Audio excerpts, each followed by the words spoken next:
Hi, welcome to Prayers Radio. Oh my gosh, so we are on show 26. And I'm Reverend Rich. This is Reverend Paul. Paul and our special guest, Reverend, there we go, Glenda Davis. Thank you. So we're a show that's basically about prayer and science of mind or his homes. And we're And about affirmative prayer, right? Not just well, we're prayer, but talking, affirmative prayer. what do you mean by that? So instead of beseeching, we're knowing. There you go. See, we've got to double check this stuff because that's why we're knowing what works. So we're going to have our special guest pray us in, knowing this is a great and fantastic, fabulous show. Okay, thank you. All right, join me in going within and connecting with that oneness. Divine Spirit, we feel your presence. I know and affirm that the divine presence is right here with us and with every aspect of this time together. I know that the right things will be shared, the right things will be received, and everyone here today or listening later will receive a blessing. I'm so grateful this is so. I affirm it is, I claim it is, and I let it go, and so it is. Amen. And so it is. So it is. Wow. I just love the way people do prayers. Let me give a little bit of introduction to you. See, I like to let people just feel the energy of that prayer. Just woo. Glenda is the founding minister of the Spiritual Enrichment Center in Dotham. Is that? Am I saying Dothan. Dotham? Okay, I thought it was like Dotham. Yeah. Okay, Alabama. We love Alabama. I love Alabama. You been to Tom? Have you been to Alabama, Paul? Oh, yeah, I have cousins down there. Oh, do you? Okay. Well, but in 2003, she founded that. And also a ministerial school teacher, co-founder of the Dalton. Say that for me, Paul. Dalton. Dothan. See, none of us can say it except for you. We love you. Sorry. Okay, but she's a teacher over at she was a teacher also, but she became a practitioner in '92, and she's been doing this for a long time. She understands the science of mind. Just absolutely. What do you think, Paul? Oh, yeah, she lives it. She breathes it. She is science of mind. All right. Well, would you like to add anything else to that, Glenda? May I call you No, Glenda? but I do agree that it's a way of life. I think it's a way that we live our lives, definitely. Mm. That being said, we're about Prayers Radio. We have a bunch of different questions for you today. Okay, let's go.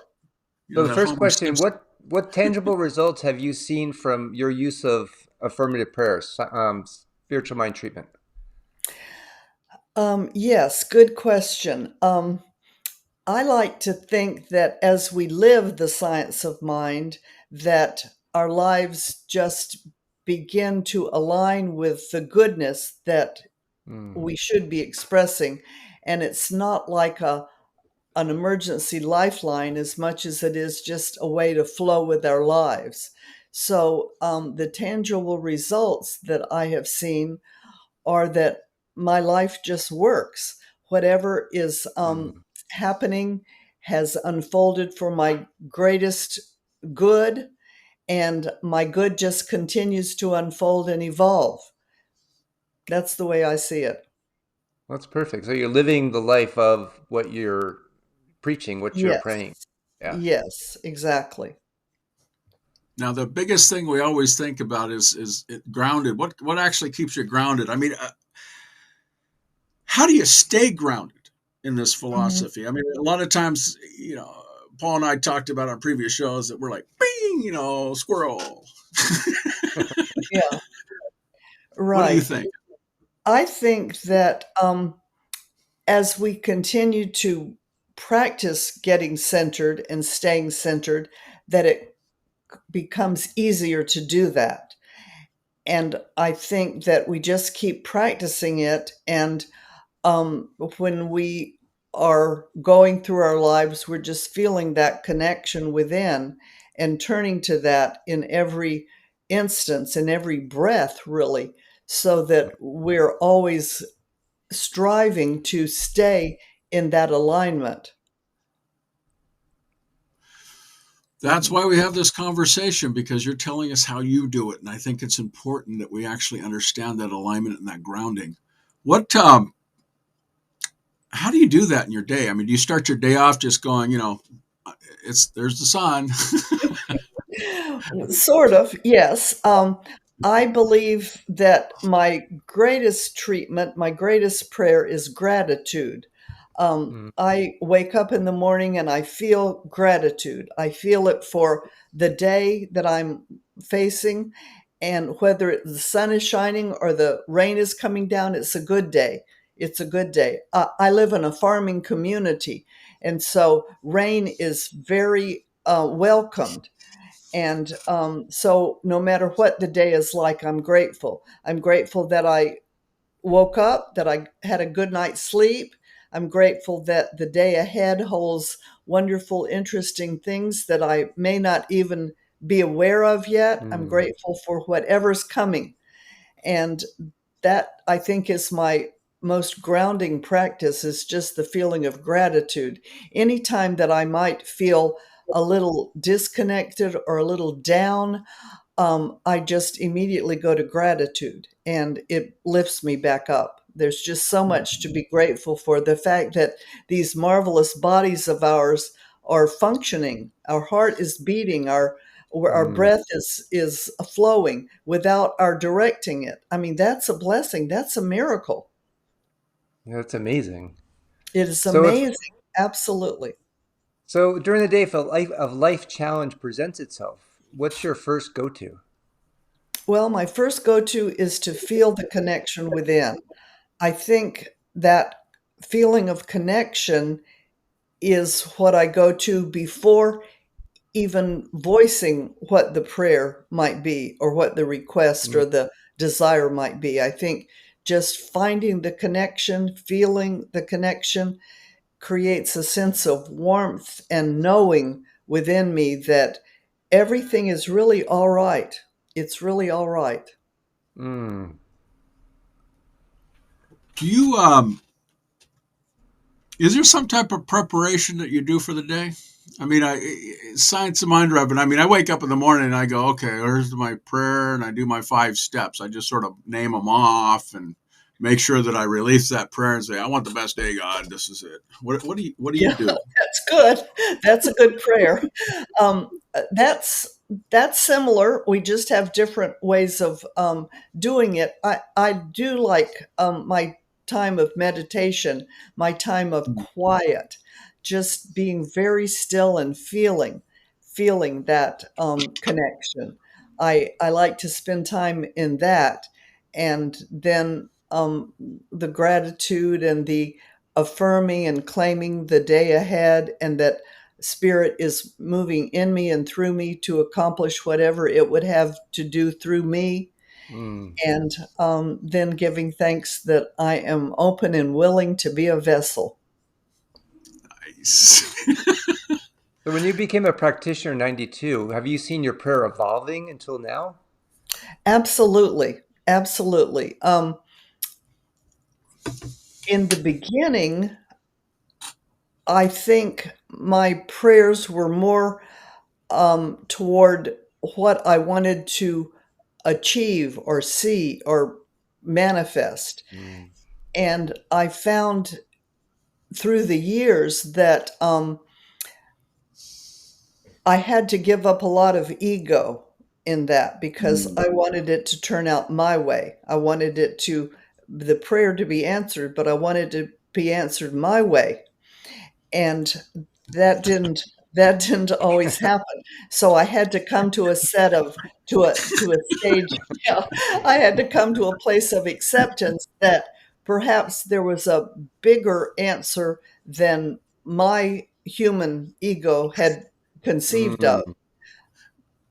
Yeah, so I think releasing my idea of how it should be has been the greatest evolution I've found.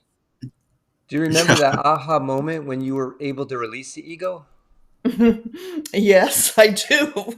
I do.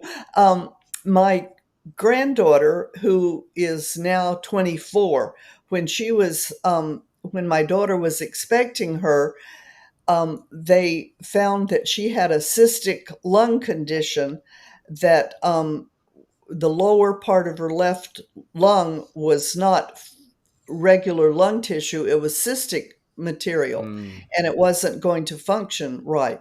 And so they told us that she might not have an easy birth experience, or if if she did come through the birth experience, which there was some question, she might get a lot of infections and have a lot of problem with that lung. So mm, I immediately started treating that this was just going to clear up and boom, it was just going to go away. That's what treatment does, right? That's what right. I thought. And so she did have a very easy delivery. So that was certainly a miracle. But in my mind, that was looking for my answer, it hadn't quite been accomplished yet. So I kept treating and treating, and she went through her first year of life without any infections or problems. And that was a miracle in itself, but it wasn't Mm, good enough for me. I was looking for the complete dissolving of every indication that there was a cystic problem. And when she was about 14 months, the doctor said, well, I think it's time that we take out that part of her lung because she's healthy and well. And before she gets sick, this is the time to do it. mm, So she was born in Nice, France. And so that's where they were still living. And they came over for a visit, and I decided that we needed to have another consultation. So we consulted with a pulmonary pediatric specialist in San Francisco, Paul. Um, and and he talked to us on the phone, and he said, "Well, the very best, most prominent pediatric pulmonary surgeon is in Nice, France, and wow. that's where they lived." So they contacted him. He did this beautiful procedure, and he thought he could do it laparoscopically, which I said okay, but it turned out that it couldn't be done laparoscopically. The mass was too large to pull through that tiny little hole. So they did do an incision, but they did it beautifully with the French technique of absolute beauty. They created this tiny little line right on her bikini line that never has showed at all. And she had Mm.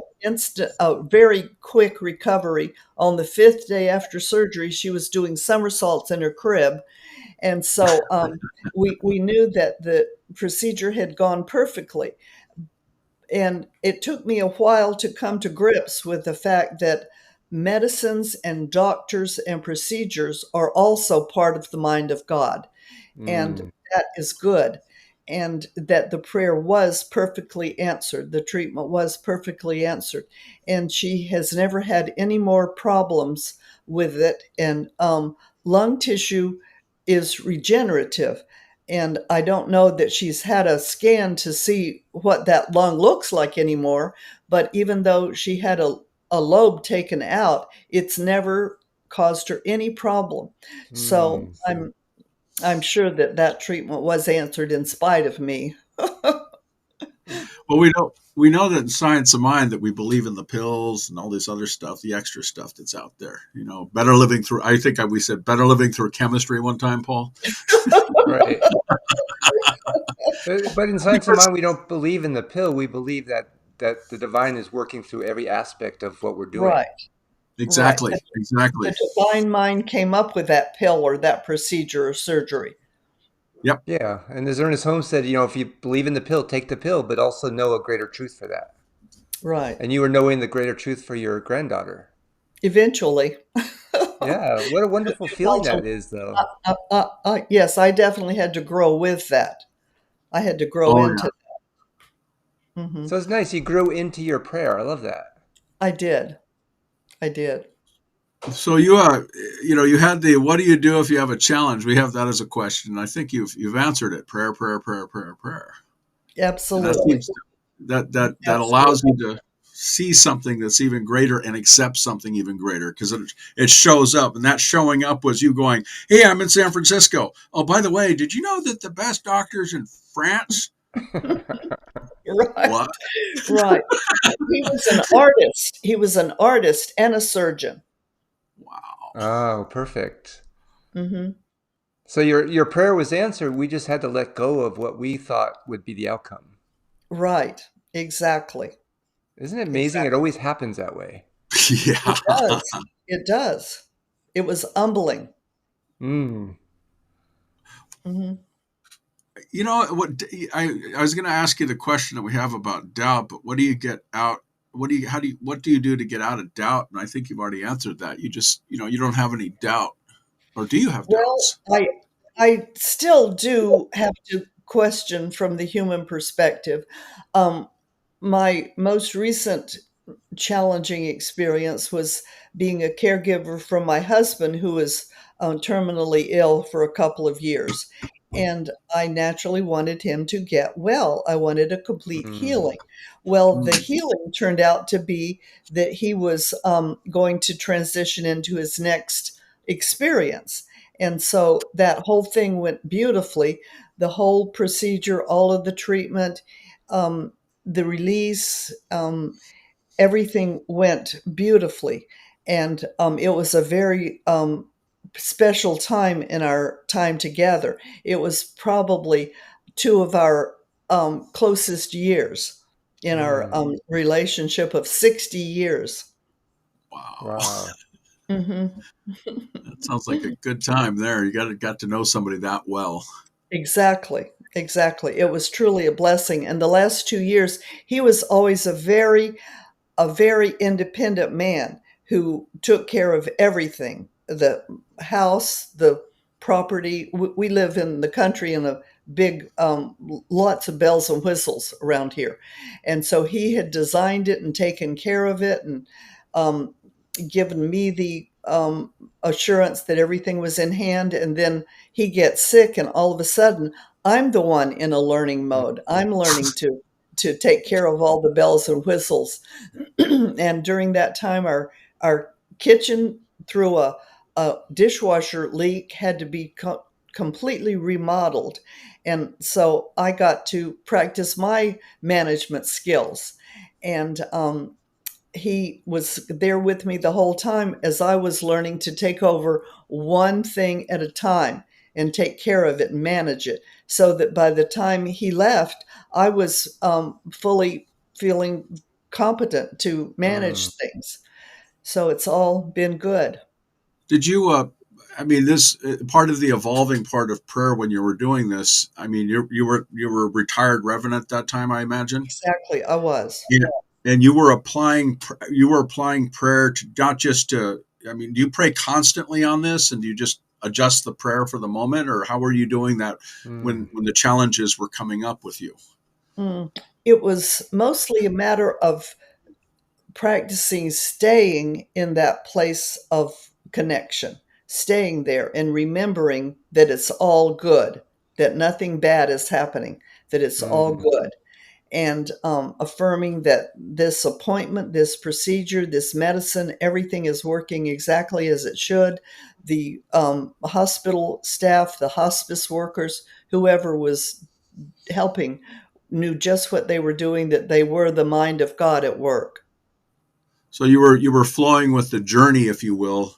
I mean, Mhm. we have some folks that have challenges that listen to this that have had challenges or having challenges right now, and they're not trying to navigate through their journey that they're going through right now. And these Right. people are showing up, and as they show up, I imagine with the doctors and stuff, you're like your daughter with or France. I still am like, whoa, uh, that you're knowing that greatest person or that greatest healer or God's mercy, not mercenary, God's gift is coming down from that person, Yes, and and yes, and that letting everything them is happening exactly as it should, in the right order, in the right time, and also following my inner guidance. Yeah. so that I'm directed to the right answers, not just taking anything that comes, but knowing that I'm guided to what to choose out of the plethora of choices. Oh, that's wonderful, because you're taking in and you're releasing into the law of action, saying, I want this and I want something better than this. If you know, Yes.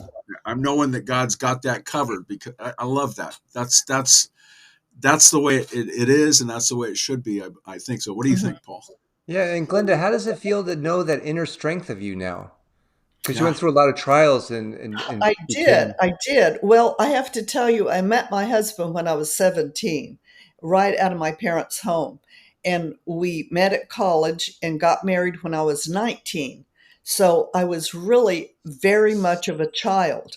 And Mm. um, and I grew through that whole relationship. And then at the end, I got to take on responsibilities that he had always taken on. And so I did realize a greater strength within myself than I had ever acknowledged before. So Mm. that felt very, very good. Very good. Yeah, very empowering, right? Yes. Yes. I'm going to ask you our favorite question. And don't say Science of Mind, and don't say this thing they call you. What's your favorite Ernest Holmes book? Oh, there are so many. I think I would have to say my favorite is This Thing Called You. Mm. Ah, It's a good Is that a book. frequent choice? yeah, Yeah. that's why I always say don't say that one, but most people say it. Oh, oh, I like that. That's my favorite too. So, that's a good one. I also like Creative Mind and Success, one of his Mm. earliest, or perhaps the earliest. Yeah, And 1918. yeah, there 1918. are just so many good ones. And then I also like things by Raymond Charles Barker. Um, Treat Yourself to Life is one of Mm. my favorites. So, yeah, there's a whole bunch of good material out there to lead us and guide us. Isn't Oh, it it's great when you read these books? For me, myself, like A Thing Called You, I'll go through it in another year and I'll highlight different colors of different years I've been in for my Yes. experiences. Yes, it means something different at every step along the way, doesn't it? That really is testimony to our evolution. As we're learning and growing, we understand things at a new level that we couldn't previously. It was always there in the book, but we just didn't get it at that level. And yet we're always being guided by the divine, Right, but we exactly. have to wake up to it. or we Exactly accept what it we need. and are open, Mhm. yeah, open Mm. to it. The the other question we like to ask, and Paul likes this one: what is your favorite Ernest Holmes quote that just If you had a moves you? quote. Oh, let's And I'm not going to see. reference any of them. I'm just going to let you pull this out of the ethers. I think I like principle is not bound by precedent. Mm.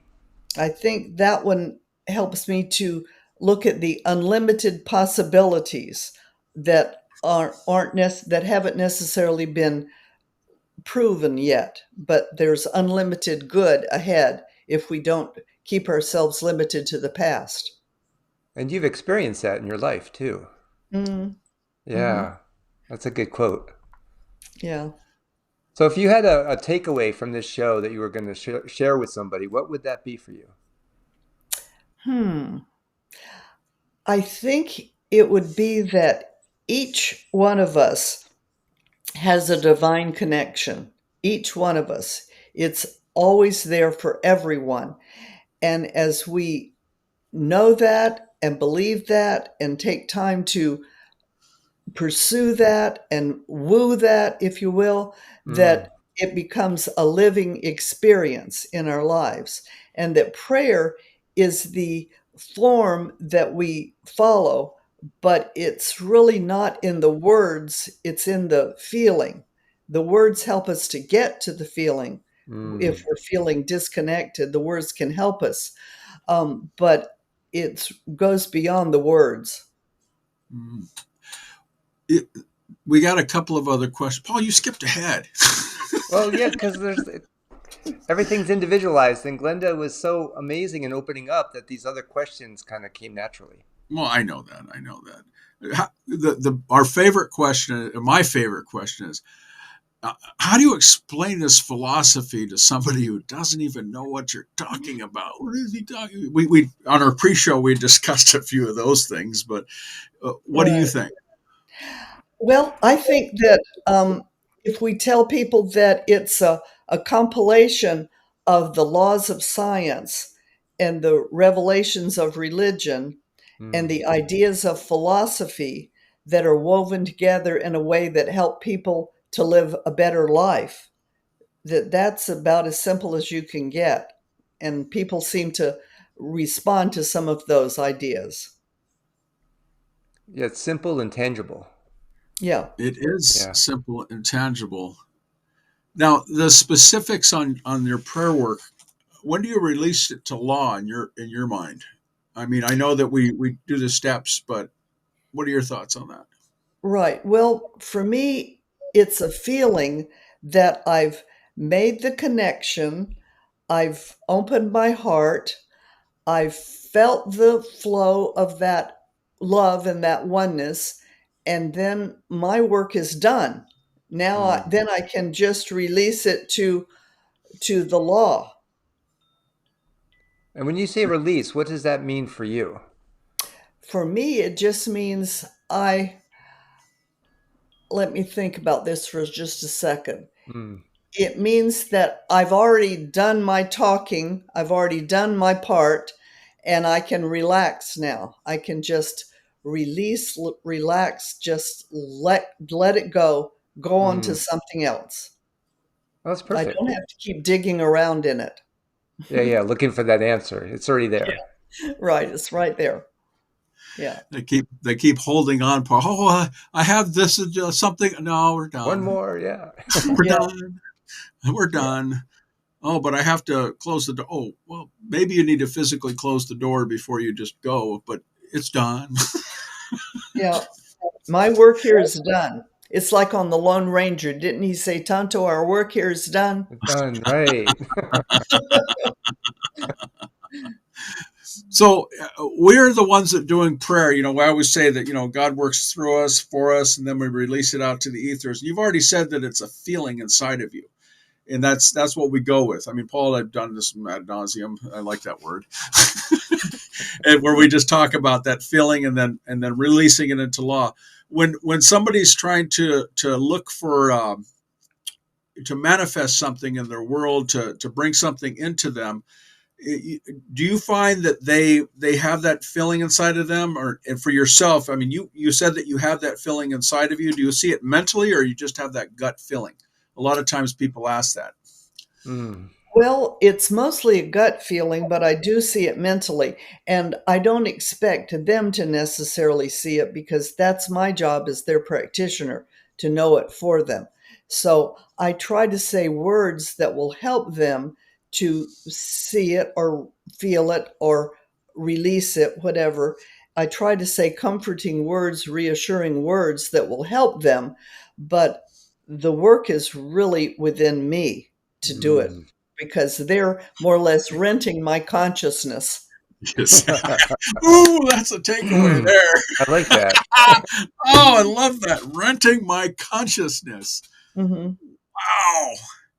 Well, Paul, do you think we have any other questions? Because we're at the 1 minute mark. Oh, I could keep going, but I'm Oh complete yeah, right now. all right. Would you like to pray us out? Me, I'd be happy to. Yeah. Thank you. All right. Okay. Um, let's just go within again and know that we have always been in the presence and the power and the intelligence of spirit. We have always been one with that. And we're grateful for this time to come together and try to articulate some of that, knowing that most of it goes way beyond words. It comes down to an inner connection, an inner feeling that if we become still and know that that presence is within us, that we can always feel that connection, that oneness, that energy of love and life. I Mm. give thanks for this radio show, this time to talk about prayer and how it works and what it means to each of us. And I know that all of the listeners are blessed, and as well as the guest. Thank you very much, Spirit, for this wonderful opportunity to feel and talk and share this power. We know it is so and release it into the law, and so it is. Amen. And So it so it is. is. As in our philosophy, we always do things in the present.